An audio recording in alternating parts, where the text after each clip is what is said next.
The Xenoblade Chronicles franchise has no shortage of amazing stories to tell. With each entry, something new is brought to the table, and every single time, Monolith Soft has delivered an experience that has been both thought-provoking and epic. So in honour of Xenoblade Chronicles recently reaching the conclusion of the aptly named Klaus saga with Future Redeemed, yes, I know that happened 2 months ago, just let me pretend it was like last week, okay? I thought it'd be a fun time to take a look back at all the fantastic cutscenes that have helped craft these equally fantastic stories. Cutscenes are something people either love or hate in video games. They're either an interruption to the game you'd rather be playing, or the main reason you're there. Luckily for us, this isn't a problem, as Xenoblade cutscenes have always been banging. Even the original Wii game has some incredibly strong direction despite the limited graphical power of the Wii that really helps carry most of the adventure. And speaking of, let's take a squiz at that exact title. The first blade to Xeno, the one that started it all. The original Xenoblade Chronicles. Or at least the Definitive Edition version, because that one looks nicer. Now, to get this out in the open, as with all Xeno games, there are enough cutscenes to rival One Piece, so picking the quote-unquote best cutscene is a very subjective take, especially since there are so many viable picks. Regardless, I've chosen my favourite cutscene, Loss. And I'm inclined to believe many of you would agree with this take, since it is an absolutely fabulous cutscene. This scene comes in towards the end of Chapter 2. And for those who aren't familiar with Xenoblade 1's chaptering system, because frankly not even I use that crap, this means the end of the Mechon attack on Colony 9. To give a recap, in this scene, the party, currently consisting of Shulk, Rein and Dunban, face off against Metalface in his villainous debut. He menacingly towers over them, and as Shulk quickly learns, the Monado is useless against the faced monstrosity. Shulk then questions if the strange pulsating light throughout the Mechon's body is related to this somehow, but not before being absolutely demolished by one of Metalface's attacks, that also happens to take out Rein and Dunban. With our heroes paralysed on the ground, all hope seems lost, when suddenly Fiora, piloting the mobile artillery, comes to the rescue. They're saved!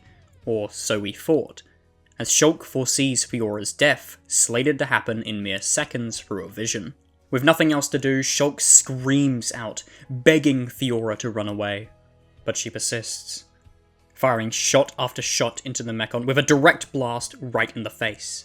Alas, this resistance is feeble, barely even leaving a mark. And so Metalface tosses Fiora along with the mobile artillery into a house. He then slowly approaches the wreckage, claws at the ready, prepared to take blood. And so Shulk lets out a final scream of denial as Fiora is killed before him. Pushing through the pain, Shulk begins to stand. The anger on his face transforms into a momentary look of grief and fear, and then anger once more, ending the scene with the iconic "I'll kill you!" Suffice to say, but it is a very, very important moment in the story, as the narrative's call to action and the driving force behind the majority of Shulk's actions in the first 2/3 of the story. The direction within is also perfect. For Metalface's first of many appearances, he does what he does best and steals the whole show. Even without dialogue, he shows so much personality with his little "no" finger waggle at Shulk, and his movements and size make him genuinely terrifying. I especially love the part where he tosses Fiora's corpse to the side while maintaining full eye contact with the camera. It's as if he's saying, "I don't care about what I've just done, I'm more interested in your reaction." The choice of engage the enemy really sets the epic and haunting tone when paired with the horrific events on the screen too. And considering that this is the first usage of the song, it really sets a high standard for every other time it plays. I'd also be remiss if I didn't bring up Adam Howden's amazing vocal work. Each scream is delivered with such intensity and desperation that you'd think he'd just hooked his balls up to a car battery with how real it all sounds. Hearing that "I'll kill you" line always sends a chill down my spine, and I can't help but be sucked right back into the story whenever I hear this part of the scene. There's a lot to praise here, but why did I select this scene in particular? I know I've just listed all the important plot beats within it and a few directional details I liked, but tons of Xenoblade cutscenes have things happen in them with some equally, if not stronger, direction. Hell, some later cutscenes can manage lore dumping, killing characters, concluding arcs, and more, all in the span of a few minutes. So what makes this one special? And honestly, there's a very simple answer. It's the surrounding context and the emotion within. Now, I know that sounds kinda stupid. The scene is mostly good only because of all the things that happened outside of it. But allow me to try and give some perspective on what particular context enhances this scene. Since we're in the early game, there thankfully isn't a lot I'll be needing to cover. We're roughly 50 or so minutes into the plot with Loss, so there's only a few points of context I'll need to address. Firstly, we have the Monado, which is shown as the only tool the Homs have to directly destroy Mechon, and its power at doing so is great enough that Dunban was able to turn the tides of a war that he was on the losing side of. So to the player, if they see a Mechon, then the Monado can easily handle it. Next up is Fiora, as her role of a playable character and party member is going to be important. Not much else to say about this point, so on to yet another point of context, Shulk's personality. With the limited screen time he's had up to this point, Shulk has been a calm, collected, and well-mannered young man. He thinks logically at all times, even in scenes where he is surrounded by Mechon with death fast approaching, he keeps his cool. And since Shulk hasn't been given a chance to showcase any real kind of complexity to us, our initial understanding of him is all we'll have when going into Loss, so keep it in mind. Finally, we need to address visions. At this point of the story, Shulk has only experienced a few of them, one long-term and multiple short-term visions. But only these short-term ones matter here, since Shulk has been able to see the immediate future through them, and has successfully used these types of visions to narrowly avoid death. So we don't just know that Shulk can see the future, we know that he can immediately alter it as well. That's all the context we'll be needing for this analysis. So why did I feel the need to bring up these particular pieces of surrounding context? This answer is also painfully simple, because Loss completely subverts what we expect from all of them. I mentioned this in the Shulk section, but the majority of the information we have been presented in the 50 minutes of cutscenes is all the player has to go off of. This means that while the player is trying to make sense of the world and find their footing within it, this early information will act as the basis for which the rest of the story will be built from. So Loss, a cutscene focused on showing the heroes losing to the Mechon, takes what little we understand of the world and flips it on its head. I'll take us through the scene one more time, showing how and when exactly it subverts our expectations. The Monado, the tool solely for annihilating Mechon, is rendered completely useless against one at the very start of the scene. This is probably the most obvious subversion because sword that kills thing isn't killing the thing, and as such, I'll just move on to the next point. Hi, this is Fab Apples in post, and I've just realized that Metalface is also subverting something here. Specifically what we know about Mechon, as we currently understand them to be mindless, soulless machines from Dunban's exposition in the opening. And Metalface very clearly shows signs of having a personality here. Pretty cool stuff. Anyway, back to past apples. Fiora's role as a party member and playable character also has a very strong impact here. This one is less a subversion of previous context within the story, but instead the context surrounding video games as a whole. With only a few exceptions, party members in JRPGs are regularly considered pretty safe, protected by plot armor if you will. So seeing one of them die here is a huge change with the formula that, once again, has been done before, but is nowhere near commonplace, especially in 2010 when Xenoblade 1 first released. Having Fiora die is such a big factor as to why this scene is so amazing. It takes one of the few important characters you know so far, the main love interest no less, and puts a bunch of holes into her before you even get a chance to really know her. It's a bold decision, and one that I'll endlessly praise for how unexpected it was on my first playthrough. Now, it's time to discuss arguably the exact reason I picked this cutscene for the title of Best, Shulk. Recalling what I said about Shulk's personality here, he has always kept a level head and remained cool in tense situations. To an extent. This isn't to say he is without emotion. He very clearly displays happiness when with Fiora at the park, and anger at Rhine when he activates the Monado accidentally. So while he can experience emotion, I wouldn't consider him to be someone that easily gives into their emotions. He doesn't react as emotionally as someone like Fiora would, because that's just not how he is.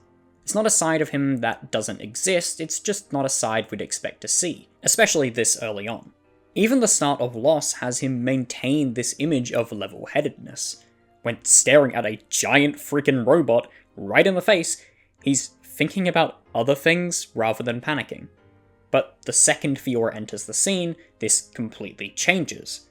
Shulk receives a vision. It's quick, almost incomprehensible with how many shots it shows and how fast it all was. But one thing is certain, Fiora will die if Shulk does nothing.